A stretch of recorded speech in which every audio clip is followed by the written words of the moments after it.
Hello student, welcome back to SM study lover YouTube channel. आज आम +2 second year history board exam पाई केतोटी 3 mark question discussion करबा। तो चलो देर न करी वीडियो को स्टार्ट करबा। वीडियोटी भल लगे वीडियो को लाइक कर, चैनल को सब्सक्राइब कर और सांग मान सहित शेयर कर।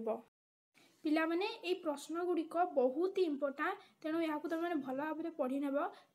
एथिरू एग्जाम रे प्रश्न आसबार बहुत ही संभावना अच्छी, तो या तो भल भाव पढ़ी नेब। तो प्रथम प्रश्न आमर एठी अछि हुएनसा।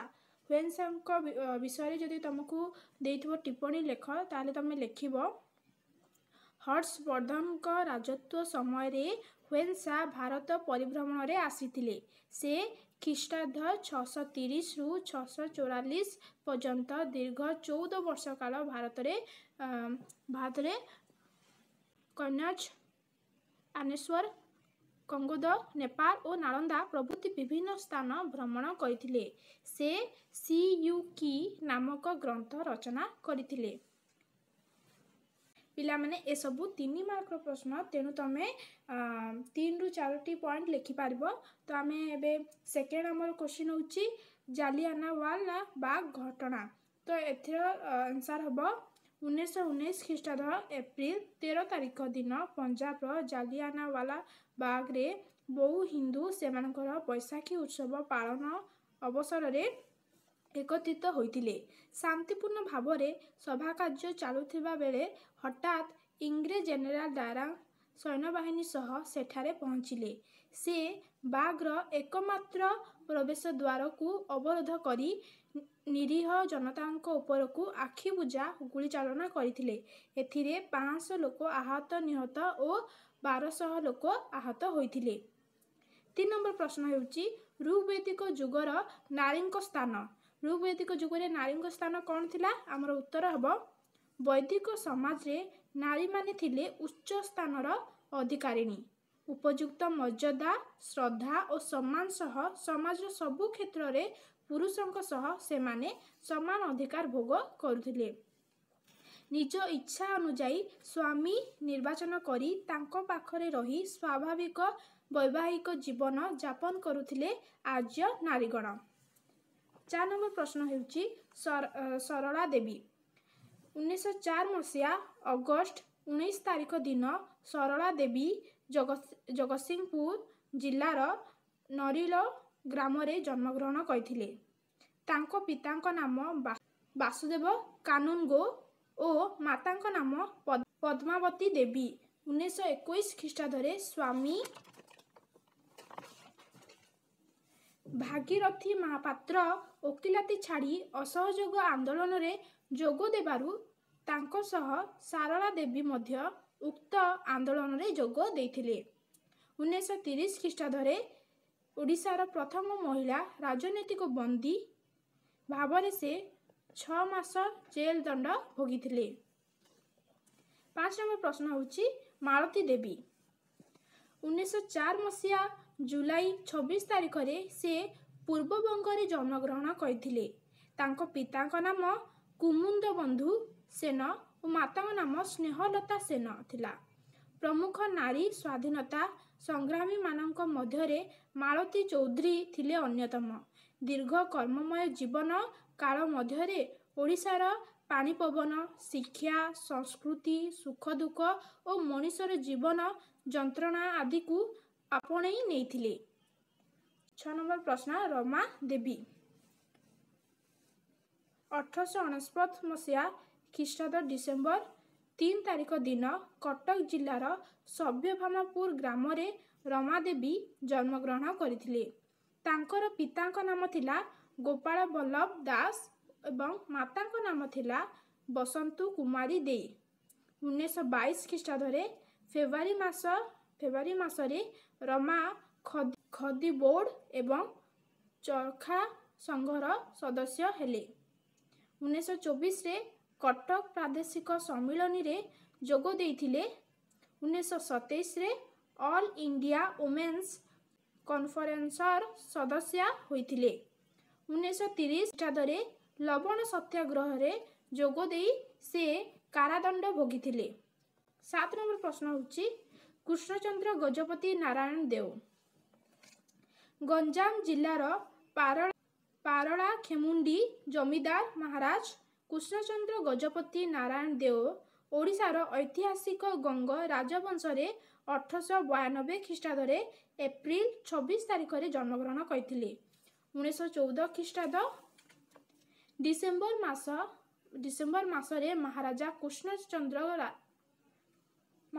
कृष्णचंद्र नारायण देव पारला खेमुंडी ठारे उत्कल सम्मिलनीर 10म अधिवेशन आयोजन करथिले। 1924 ख्रीष्टाब्द पुलिस डफ कमिटी आगरे गंजाम जिला को ओडिशा रे मिसाई देबा पाई महाराजा कृष्णचंद्र दृढ़ भाव दाबी करथिले।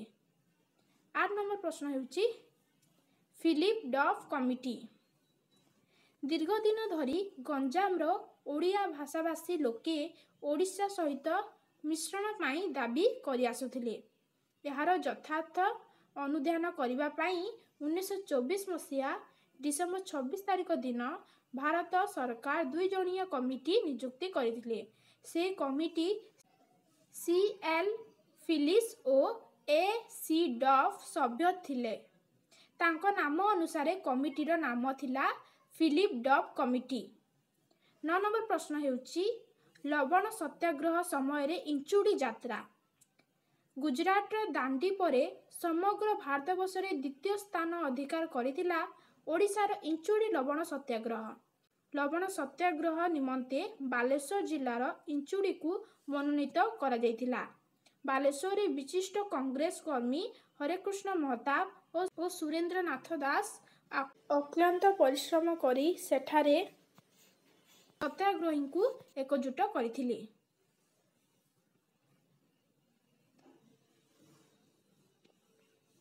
10 नंबर प्रश्न हेउची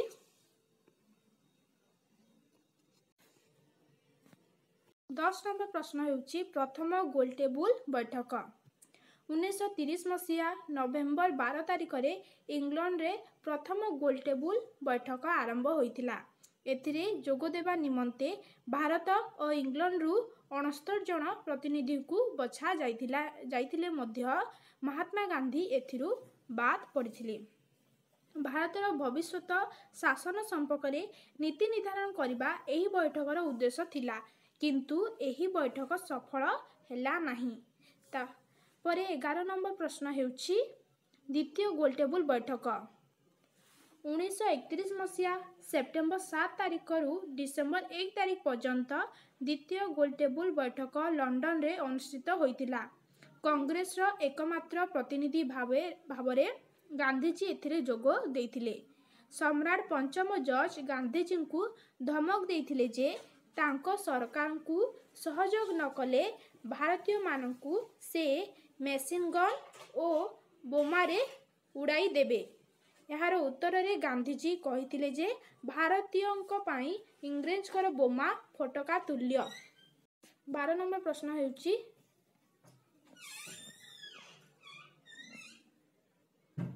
तृतीय गोलटेबुल बैठक 1932 मसीहा नवेम्बर 17 रु 24 डिसेम्बर पर्यंत इंग्लैंड रे एही बैठक बसिथिला। कांग्रेस एही बैठक को संपूर्ण भाव में वर्जन करिथिला। बैठक शेष में भारत को दियाइथिला एक नूतन संविधान रूपरेखा नहीं प्रकाशित हैला एक श्वेतपत्र।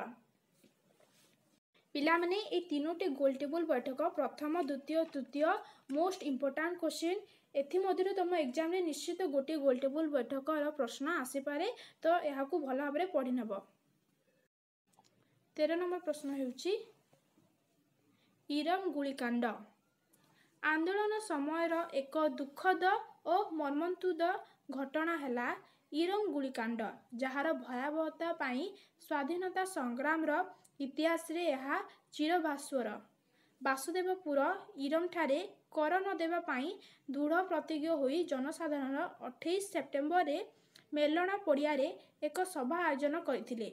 सेठारु बाहरी जिबा पाई एकमात्र रास्ता को अवरोध करी DSP को निर्देश रे गुली चालना करा जायथिला। 14 नंबर प्रश्न हेउची निमापड़ा गुलिकांड भारत छाड़ आंदोलन प्रभाव पुरी जिलार निमापड़ा ठारे सेप्टेम्बर 16 लोक माने सभा करी सरकार को खजना न देवा पाई स्थिर करथिले। से माने थाना रे पहुंची पुलिस मानकू सरकारी चाकरी छाड़िबा पाई प्रबताई थिले। पुनश्च सेठारे जातीय पताका उत्तोलन करबा पाई प्रचेष्टा मध्य हैला। पिला माने तमे ये 14टी प्रश्न को बहुत ही भल भाव पढ़ी नेब, कारण मु निश्चित जे ये 14टी प्रश्न रु किछि ना किछि प्रश्न तुम एग्जाम रे काली निश्चय आसीबो। तेणु यहाँ को तमे बहुत ही भल भाव पढ़ी नेब। आज पे एतिकी मु आशा करूची काली परीक्षा रे तमे माने समस्ते बहुत ही भल करिवो। वीडियोटी भल लागिले वीडियो को लाइक करिवो, चैनल को सब्सक्राइब करिवो और सांग मान सहित शेयर करिवो।